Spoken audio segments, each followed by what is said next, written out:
সঙ্গে সঙ্গে চাচা উঠে গেল, কেউ উঠলো না। চাচা, নিজের শত্রু বেশি হয়, নিজের পরিবার বেশি শত্রু হয়। উঠে গেল আবু লাহাব, বলেই ফেললো, তাব্বাল্লাকা সাইরুল ইয়াউম আলিহাযা আজমাতানা। হে মুহাম্মদ, তুমি ভ্রষ্ট হয়ে যাও, তাব্বাল্লাক, তুমি ধ্বংস হয়ে যাও, বিনাশ হয়ে যাও, ছারকার হয়ে যাও, আলিহাযা আজমাতানা। এই কথা শোনাবার জন্য আমাকে একত্রিত করেছিলে, মক্কাবাসীকে এখানে একত্রিত করেছো এই কথা শোনার জন্য। চিন্তা করে দেখতে পারেন আপনি, আজ পর্যন্ত যে মানুষের কথাতে ওঠা বসা হতো, আজ পর্যন্ত যেই মানুষটাকে সব থেকে প্রিয় ভাবা হতো, আজ পর্যন্ত যাকে সত্য বলে বলে মানা হতো, যাকে আমানতদার বলে মানা হতো, সামান্য একটি কথা বললে লা ইলাহা ইল্লাল্লাহ বলো, বাস সব অপোজিট। বন্ধু বান্ধব সব ছেড়ে গেল, চাচা বা ভাতিজা সব ছেড়ে গেল, আত্মীয় স্বজন সব হারিয়ে গেল, কেউ আর সামনে এলো না। আল্লাহ রসুল সাল্লাল্লাহু আলাইহি সাল্লাম দুঃখিত হয়ে, মর্মাহত হয়ে সেখান থেকে একাই বাড়ি ফিরে এলেন। আল্লাহ রব্বুল আলামিন বললেন, নবী, তোমার চিন্তা করার দরকার নেই, তোমার চিন্তা করার কোনো দরকার নেই, আমি তো তোমার তরফ থেকে আছি। আল্লাহ রাব্বুল আলামিন যখন বললেন, তোমাকে গালি দিল, তাব্বাত ইয়াদা তাব্বাল্লাকা সাইরুল ইয়াউম, আল্লাহ রাব্বুল আলামিন বলেন, হে জিবরাইল, তুমি আমার তরফ থেকে ওই বেঈমানকে বিদ্রুপ করে আসো, তাকে গালি দিয়ে আসো, তাকে বিদ্রুপ করে আসো। ভাইরা বন্ধুরা, হযরতে জিবরিল আমিন এলেন আর আল্লাহ রাব্বুল আলামিনের একটা বিশাল সূরা লাহাব অবতীর্ণ করে দিলেন। তাব্বাত ইয়াদা আবি লাহাবিন ওয়া তাব মা আগনা আনহু মালুহু ওয়া মা কাসাব। পুরো সূরাটাই অবতীর্ণ করলেন কি আবু লাহাবের দুই হাত ধ্বংস হয়ে যাক, তার ধন সম্পত্তি, তার মাল দৌলত তার কোনো কাজে আসবে না, তার দুই হাত ছারখার হয়ে যাক, এই বলে আল্লাহ রাব্বুল আলামিন তিরস্কার করলেন। নবী, তুমি বলে যাও, তোমার তরফ থেকে আমি উত্তর দেব। তোমাকে লোক পাগল বলছে, আমার রব্বুল আলামিন বললেন কি, শোনো হে জিবরিল, তুমি আমার ওহী নিয়ে যাও, ওই সমস্ত বেঈমানের মুখে মুখে ছুঁড়ে মারো যাহারা আমার নবীকে পাগল বলে, যাহারা আমার নবীকে দেওয়ানা বলে, মজনুন বলে। আল্লাহ রাব্বুল আলামিনের তরফ থেকে ওহী এলো, হযরতে জিবরিল আমিন এলেন, বললেন, হযরতে জিবরিল, নুন ওয়াল কলমি ওয়া মা ইসতুরুন মা আনতা বিনিআমাতি রাব্বিকা বিমজনুন। নুন ওয়াল কলমি ওয়া মা ইসতুরুন, ওই কলমের কসম, যেই কলম দিয়ে মানুষ লিপিবদ্ধ করে, চিঠিপত্র লেখে, সবকিছুই লেখে। মা আনতা বিনিআমাতি রাব্বিকা বিমজনুন, তুমি তোমার রবের অনুগ্রহের কারণে, দয়ার কারণে তুমি পাগল নও। পাগল তো ওরাই যাহারা তোমাকে পাগল বলে। ভাইরা বন্ধুরা, তো এই আয়াতগুলো, এই ঘটনাগুলো আমাদেরকে এইদিকে ইঙ্গিত দেয় কি যখনই আপনি সত্যের বাণী মুখ থেকে বের করবেন, আপনার বাবা, আপনার চাচা, আপনার ভাই, আপনার আত্মীয় স্বজন, আপনার পাড়া প্রতিবেশী প্রত্যেকেই আপনার শত্রু হবে। রাসূল সাল্লাল্লাহু আলাইহি সাল্লামের চাচা আবু লাহাব সর্বপ্রথম বিরোধিতা করেছিল, তাই বলেই দিল, তাব্বাল্লাকা সাইরুল ইয়াউম আলিহাযা আজমাতানা। মহান আল্লাহ রাব্বুল আলামিন ক্রোধ, এই রাগ সামলাতে পারলেন না, তার প্রতি উত্তরে আল্লাহ রাব্বুল আলামিন কোরআনের আয়াত অবতীর্ণ করলেন। এই আয়াত আসমান ও জমিন যতদিন টিকে থাকবে, কিয়ামত যতদিন পর্যন্ত না হবে, ওই বেঈমানের উপরে আল্লাহ রাব্বুল আলামিনের তরফ থেকে অভিশাপ নাযিল হতেই থাকবে। ভাইরা বন্ধুরা, তো বলবো এই কথাই, যখন আপনি সত্যের পথিক হবেন, সত্য জিনিস অবলম্বন করবেন, তখন আপনার উপরে একটা বিপদ আসবে। আপনার প্রতিবেশীর তরফ থেকে আসবে, আত্মীয় স্বজনের তরফ থেকে আসবে, বান্ধব বান্ধবের তরফ থেকে আসবে, সবাই আপনাকে তাচ্ছিল্য করবে। কিন্তু হ্যাঁ, ওই মুহূর্তেও যদি আপনি অটল থেকে যান, তাহলে পরে জেনে রাখেন, সফলতা আপনার পায়ে এসে সিজদা করতে বাধ্য হয়ে যাবে, সফলতা আপনার পায়ে ঝুঁকে পড়বে। আল্লাহ রাব্বুল আলামিন কোরআনে বলেন কে, আল্লাহ তাআলা বলেন, ইন্নাল্লাযীনা ক্বালু রব্বুনাল্লাহ সুম্মা ইসতাকামু তাতানাজ্জালু আলাইহিমুল মালায়েকাতু আল্লা তাখাফু ওয়া লা তাহজানু ওয়াবশিরু বিল জান্নাতিল্লাতী কুনতুম তুআদুন। আরে ওই মানুষেরা যাহারা বলে রব্বুনাল্লাহ, আমাদের প্রতিপালক আল্লাহ, আমাদের রব আল্লাহ, তাতানাজ্জালু আলাইহি সুম্মা ইসতাকামু, তারপরে অটল থাকে, অবিচল থাকে, মানুষের বিদ্রুপ এলে পরে, ঝড় ঝঞ্ঝাট এলে পরে, হ্যাঁ অত্যাচার এলে পরেও, আক্রমণ এলে পরেও সেখান থেকে হটে আসে না, বলে হ্যাঁ আমাদের রব আল্লাহ, আল্লাহ ছাড়া আমরা কাউকে মানি না। তখন আল্লাহ রাব্বুল আলামিনের তরফ থেকে ফেরেশতা অবতীর্ণ হয়, কি বলে, তাতানাজ্জালু আলাইহিমুল মালায়েকাতু আল্লা তাখাফু ওয়া লা তাহজানু। ফেরেশতা বলে, তোমার ভয় করার কোনো কারণ নেই, তোমার ডর করার কোনো কারণ নেই, তোমার দুঃখিত হওয়ার কোনো কারণ নেই, কেননা আমরা নাহনু আউলিয়াউকুম ফিল হায়াতিদ দুনিয়া, আমরা তো তোমাদের বন্ধু আছি এই পৃথিবীতেও এবং আখিরাতেও। ভাইরা বন্ধুরা, তো বলছি এই কথায় বিভিন্ন রকমের বিদ্রুপ আসবে আমাদের উপরে, অত্যাচার আসবে আমাদের উপরে, এই সমস্ত জিনিসকে বরণ করে নিয়ে আমাদেরকে এই পথে এগোতে হবে। রাসূল সাল্লাল্লাহু আলাইহি সাল্লামের মতো মর্যাদা সম্পন্ন মানুষ পৃথিবীর বুকে হয়নি, আর কিয়ামত পর্যন্ত হবে না। আমরা শুনেছি, আমরা দেখেছি হাদিসের মধ্যে মা ফাতিমাতুজ জোহরা, হযরতে ফাতিমাতুজ জোহরা রাদিয়াল্লাহু তাআলা আনহা 6 থেকে 7 বছরকার একজন মহিলা, একজন কচি মেয়ে, শিশু মেয়ে, মক্কার একটি গলিতে সঙ্গী সাথীদের সঙ্গে ধুলো বাড়ি নিয়ে খেলা করছে। হঠাৎ একজন ব্যক্তি এসে বলছে, ওরে ফাতেমা, তুই কি জানিস তোর বাবাকে ওই দেখ ওই গলিতে পড়ে আছে, কাফেরেরা, বেঈমানেরা, দুষ্ট দুরাচারেরা কত রকম ভাবে প্রহার করছে, যা দেখে আয়। মা ফাতেমা সামান্য ওই ছোট্ট মেয়ে ওই নিজের ধুলাগুলাকে ছেড়ে, নিজের খেলাধুলাকে ছেড়ে দৌড়ে চলে গেল সেই গলিতে। দেখছে তো হ্যাঁ, বাস্তবেই দুইজন কাফের আল্লাহ রাব্বুল আলামিনের রসুলের গলায় ফাঁস লাগিয়ে দিয়েছে, গামছার ফাঁস, চাদরের ফাঁস, আর বিভিন্ন দিক থেকে অপোজিট সাইড দিয়ে টানাটানি করছে। রাসূল সাল্লাল্লাহু আলাইহি সাল্লামের চোখ দুটো মুটো মুটো হয়ে গেছে, জিভটা বেরিয়ে গেছে। সেই সময় হযরতে ফাতেমা সেখানে উপস্থিত হচ্ছেন, তাদের সামনে সারেন্ডার হচ্ছেন, কান্নায় রত হয়ে যাচ্ছেন। ওগো, তোমরা আমার বাবাকে কেন মারো? এই বাবা যে কোনোদিন নিজের মুখ থেকে অশ্লীল কথা বের করেনি, কাউকে বিদ্রুপ করেনি, কাউকে গালি দেয়নি, কাউকে কটু কথা বলেনি, তাকে কেন তোমরা প্রহার করো? মেয়ের কান্না শুনে বেঈমানেরা কিছু মাত্রায় রহম করে তাকে পরিত্যাগ করে ছেড়ে দিয়ে চলে গেল।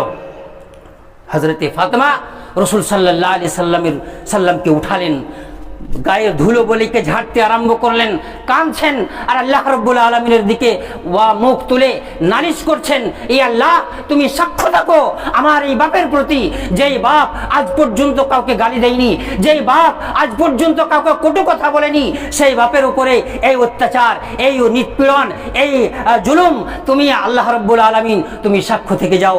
ভাইরা বন্ধুরা, তো বলছি আপনাদের এই কথা, যখনই আপনি সত্যের পথিক হবেন, যখন আপনি সত্যকে অবলম্বন করবেন, তখন আপনার উপরে বিদ্রুপ হবে, আপনার উপরে অত্যাচার হবে, বিভিন্ন রকম থেকে, বিভিন্ন দিক থেকে, বিভিন্ন সাইড দিকে আপনার উপরে অত্যাচার হবে। সব কিছুকে আপনাকে বরণ করে নিতে হবে।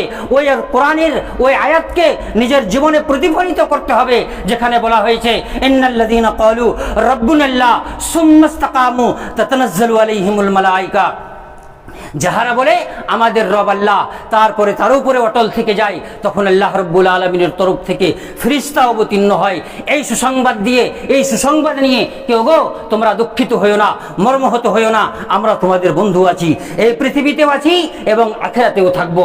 ভাইরা বন্ধুরা, এই ধরনের অনেক অনেক ঘটনা আমাদেরকে কোরআন হাদিস থেকে আমরা বুঝতে পারি, শুনতেও পারি, দেখতে পারি যে রাসূল সাল্লাল্লাহু আলাইহি সাল্লামের যুগে এবং তার পূর্বেকার যুগে যেই মানুষই সত্যের কথা প্রচার করেছে, সত্যের পথের প্রতীক হয়েছে, তার উপরে অত্যাচার এসেছে, উৎপীড়ন এসেছে।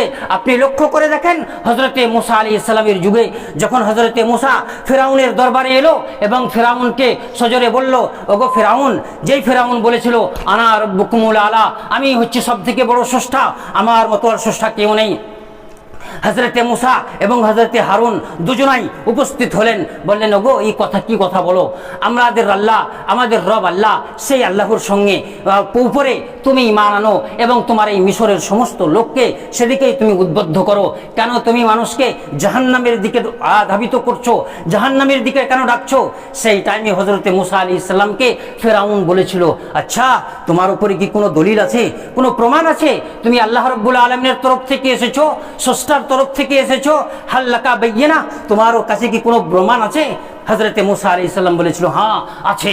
ফালকা সাহু, তার হাতে ছিল লাঠি, লাঠিখানাকে নিক্ষেপ করে দিল, লাঠিখানা সঙ্গে সঙ্গে বিরাট আজদাহার রূপ আকৃতি ধারণ করে দৌড়াদৌড়ি করতে আরম্ভ করলো। হযরতে মুসা আলাইহিস সালাম দ্বিতীয় নিদর্শন দেখালেন, দলিল হিসাবে দেখালেন, ফাজমু ইয়াদাকা ইলা জানাহিকা তখরুজু বাইযা মিন গায়রি সু, নিজের হাতখানাকে বগলের তলে দাবিয়ে নিলেন আর তারপরে সেখান বের করলেন, তো ইলেকট্রিক ঝুঁতির মতো সে চমকাতে লাগলো। হযরতে মুসা আলাইহিস সালাম এই নিদর্শন ফিরাউনের সামনে তুলে ধরলেন যে আমি যে আল্লাহর নবী, আমি যে স্রষ্টার তরফ থেকে একজন প্রেরিত পয়গম্বর, এটা হচ্ছে তার জ্বলন্ত সাক্ষ্য। হযরতে মুসা আলাইহিস সালামের এই কথা শুনে ফিরাউন বলেছিল, আরে তুমি তো একজন জাদুকর, তুমি তো একজন জাদুকর, তুমি আমি বুঝে নিয়েছি আমার দেশে মহান মহান জাদুকর রয়েছে, তুমি তাদের সঙ্গে মোকাবেলা করো, তুমি দেখিয়ে দাও আমার জাদুকরের সঙ্গে যদি কম্পিটিশন করতে পারো, তাদেরকে যদি হারাতে পারো, তাহলে পরে হ্যাঁ আমি মেনে নেব যে হ্যাঁ তুমি বাস্তবে আল্লাহর তরফ থেকে এসেছো। হযরত মুসা আলাইহিস সালাম বলে, হ্যাঁ আমি প্রস্তুত আছি, যে কোনো মুহূর্তে তোমার জাদুকরের সঙ্গে আমি কম্পিটিশন করব, মোকাবেলা করব। ভাইরা বন্ধুরা, ফেরাউন নিজের কর্মচারী দিয়ে গ্রামে গ্রামে শহরে শহরে ঢোল পিটে দিল, ওগো অমুক দিন অমুক স্থানে ফেরাউনের জাদুকরের সঙ্গে মুসা এবং হারুনের কম্পিটিশন হবে। অতএব হক এবং নাহককে, সত্য এবং মিথ্যাকে, ন্যায় এবং অন্যায়কে তোমরা সচক্ষে পরিদর্শন করে আসবে, সবাইকে তোমাদের আমন্ত্রণ রইল। ফেরাউনের তরফ থেকে ডাঙ্কা পিটে দেওয়া হলো। ভাইরা বন্ধুরা, যখন নির্ধারিত সময় পৌঁছে গেল, আল্লাহ রাব্বুল আলামিনের তরফ থেকে হযরত মুসা আলাইহিস সালাম, যে একজন প্রেরিত পয়গম্বর, ময়দানের মধ্যে অবতরণ করলেন। তারপরে পরেই ফেরাউনের কর্মচারীরা, ফেরাউনের জাদুঘরেরা ফেরাউনের রাজদরবার থেকে বেরোচ্ছে। সেই টাইমেও ফেরাউনের সঙ্গে তারা কথাবার্তা করছে। বোঝা এতখানি কি আমাদের প্রয়োজন? ফেরাউনের কর্মচারীরা ফেরাউনের সঙ্গে বাক্যলাপ করছে, কথাবার্তা বলছে। ওগো ফেরাউন, বলো তো, আজ যদি আমরা মুসাকে হারিয়ে দিই, মুসাকে পরাস্ত করে দিই, আমরা যদি গালেব হয়ে যাই, আমরা যদি জয়ী হয়ে যাই, তাহলে পরে কি তোমার তরফ থেকে আমাদের জন্য কোনো পুরস্কারের ব্যবস্থা আছে? কোরআন সেই কথাগুলোকে বলেছে এইভাবে, আইন্না লানা আজরান ইন কুন্না নাহনুল গালিবিন। এ ফিরাউন, আমরা যদি মুসাকে হারিয়ে দিই, তাকে পরাস্ত করে দিই, তাকে হারিয়ে দিই আমরা, তাহলে কি আমাদের কোনো পুরস্কারের ব্যবস্থা করেছো? ফেরাউন সজোরে বলল, আরে কি কথা বলছো? তোমরা যদি জিতে যাও, আমার মাথা গৌরবে উঁচু হয়ে যাবে। আমি ঢোল পিটে দিয়েছি আনাচে কানাচে, শহরে গ্রামে, আর আমি যখন জয়ী হয়ে যাব, আমার দল যখন জয়ী হয়ে যাবে, আমার টিম যখন জয়ী হয়ে যাবে, তখন তো আমি হিরো হয়ে যাব। ইন্নাকুম ইযাল লামিনাল মুকাররাবিন। আরে তখন তোমরা আমার বাদন্যতা বা আমার ঐশ্বর্যের কি তুমি কথা বলছো? আমার অনুগ্রহের কি কথা বলছো? তোমাদেরকে তো আমি আমার নিজের একজন ক্যান্ডিডেট হিসাবে, আমার বাড়ির একজন মেম্বার হিসাবে গ্রহণ করে নেব। ইন্নাকুম মিনাল লামিনাল মুকাররাবিন। তুমি তো আমার নিকটাত্মীয়র মধ্যে হয়ে যাবে, আমার বাড়ির সদস্য হয়ে যাবে। আমি যা খাবো তুমি খাবে, আমি যা পরিধান করব তোমরাও পরিধান করবে, তোমরা আমার একেবারে নিজের নিগুড় লোক হয়ে যাবে। ভাইরা বন্ধুরা, চিন্তা করে দেখেন, এখন পর্যন্ত ফেরাউনের কর্মচারীরা, তার জাদুঘরেরা ফেরাউনের সঙ্গে বাক্যলাপ করছে, কথোপকথন হচ্ছে। আমরা জয়ী হলে পরে তোমার নিকট আত্মীয় হয়ে যাব, আমরা জয়ী হলে পরে তোমার প্রিয় পাত্র হয়ে যাব, আমরা জয়ী হলে পরে তুমি পৃথিবীর হিরো হয়ে যাবে। ময়দানে অবতরণ করছে জাদুঘরেরা, ময়দানে অবতরণ করছেন হযরতে মুসা এবং হযরতে হারুন আলাইহিস সালাম। তারপরে তাদের কম্পিটিশন আরম্ভ হচ্ছে। ফেরাউন বলছে, ওগো ফেরাউনের জাদুকররা বলছে, আনতুম মুলকুন আম নাহনুল মুলকুন। তোমরা কি প্রথমে জাদু দেখাবে না আমরা জাদু দেখাবো? ফেরাউনের কর্মচারীকে হযরতে মুসা বললেন, বল আনতুম মুলকুন, প্রথমে তোমরাই দেখাও, তারপরে আমি দেখাবো। ফেরাউনের জাদুকরেরা বিরাট বিরাট রসা, বিরাট বিরাট বাঁশ এবং লাঠিকে ময়দানের মধ্যে নিক্ষেপ করলো। ফালকা ইসিয়াহুম ওয়া হিবালহুম। তার বড় বড় লাঠি এবং বড় বড় বাঁশকে যখন ময়দানের মধ্যে নিক্ষেপ করলো, সেটাও নাকি বিরাট আজদাহার আকৃতি ধারণ করলো আর ময়দানে ছুটাছুটি করতে আরম্ভ করলো। হযরতে মুসা ভাবলেন, কি আশ্চর্যের বিষয়, যে অলৌকিক ক্ষমতা আল্লাহ রাব্বুল আলামিন আমাকে দিয়েছেন, এই জাদুঘরকেও কথা দেওয়া হয়েছে। খাফা, ভয় পেয়ে গেলেন, পিছন দিকে পিছাতে আরম্ভ করলেন। শেষ পর্যন্ত আল্লাহ রাব্বুল আলামিন আরশ থেকে ডাক দিলেন, মুসা, ভয় করার কোনো কারণ নেই। ওয়ালকি মা ফি ইয়ামিনিকা ফি মুসা। এ মুসা, তোমার হাতে যে লাঠিখানা আছে নিক্ষেপ করে দাও, তারপরে আমার পাওয়ার তো দেখে নাও। হযরতে মুসা আলাইহিস সালাম নিজের লাঠিখানাকে ফেলে দিলেন, আর সে বিরাট আজদাহার আকৃতি ধারণ করে তার সমস্ত চোখ ধাঁধানো জাদুগুলোকে সবকে খেয়ে ফেললো। ফেরাউনের জাদুকরেরা বুঝতে পারলো এটা কোনো জাদু নয়, এটা মহান আল্লাহ রাব্বুল আলামিনের তরফ থেকে, স্রষ্টার তরফ থেকে। সঙ্গে সঙ্গে তারা সিজদায় পড়ে গেল এবং বলেই ফেললো, আমান্না বিরব্বি মুসা ওয়া হারুন। আমরা ওই প্রতিপালকের উপরে বিশ্বাস করছি যেই প্রতিপালককে বিশ্বাস করেছে মুসা এবং হারুন। ভাইরা বন্ধুরা, মুসা যখন এই কথা শুনলো, এবার অত্যাচার আরম্ভ হলো, উৎপীড়ন আরম্ভ হলো। যেই মানুষকে আজ পর্যন্ত বলা হলো, এখনো পর্যন্ত বললো তুমি আমার বাড়ির সদস্য হবে, আমার বাড়ির মেম্বার হবে, আমার একটা অপন আত্মীয় হয়ে যাবে, সেই মানুষকে এবার বলে ফেললো, লাউ কাত্তিয়ান্না আইদিয়াকুম ওয়া আরজুলাকুম মিন খিলাফ ওয়া লা উসাল্লিবান্নাকুম আজমাইন। ওগো শোনো, তোমাদের হাত পাকে আমি বিভিন্ন রকম থেকে কেটে দেব, কারো হাত কাটবো, কারো পা কাটবো, কারো ডান হাত তো বাম পা, এই বিভিন্ন দিক থেকে কেটে ফেলবো, আর সবাইকে আমি খেজুর গাছের উপরে শুলিবিদ্ধ করে দেব।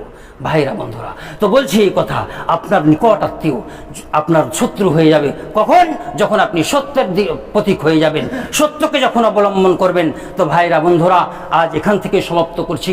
আমাদেরকে এটা মনে রাখতে হবে কি যখনই আমরা সত্যের প্রতীক হব, সত্যকে অবলম্বন করব, আমাদের ভাই, আমাদের বাবা, আমাদের চাচা, আমাদের আত্মীয় স্বজন, আমাদের পাড়া প্রতিবেশী প্রত্যেকে আমাদের শত্রু হবে। কেননা হযরতে মুসার শত্রু হয়েছিলেন, মুসার জাদুঘরেদের শত্রু হয়েছিলেন, তারপরে আমাদের নবী সাল্লাল্লাহু আলাইহি সাল্লামের চাচারাও তার শত্রু হয়েছিলেন। কারণ এটাই, ওয়া নাকামু মিনহুম ইল্লা ইউমিনু বিল্লাহিল আজিজিল হামিদ। শত্রুতা শুধু এই কারণেই যে তুমি আল্লাহ রাব্বুল আলামিনের উপরে বিশ্বাস স্থাপন করেছো। আল্লাহ পাকের কাছে দোয়া করি, আল্লাহ গো তুমি আমাদেরকে অটল থাকার তৌফিক দান করো। যতদিন আমরা পৃথিবীতে থাকবো যেন আমরা ইসলামের উপরে জীবিত থাকতে পারি, আর যখন আমরা মৃত্যুবরণ করব যেন ইমানের সহিত মৃত্যুবরণ করতে পারি। ওয়া আলহামদুলিল্লাহি রাব্বিল আলামিন। ইবাদাল্লাহ রাহিমাকুমুল্লাহ, ইন্নাল্লাহা ইয়ামুরু বিল ইহসান ওয়া ইতাইজিল কুরবা ওয়া ইয়ানহা আনিল ফাহশাই ওয়াল মুনকারি ওয়াল বাগই ইয়াইযুকুম লাআল্লাকুম তাযাক্কারুন ওয়াজকুরুল্লাহা ইয়াযকুরুকুম ওয়া ইয়াস্তাজিব লাকুম ওয়া লাযিকরুল্লাহি তাআলা আউলা ওয়া জাল্লা ওয়া তাম্মুহু আকবার।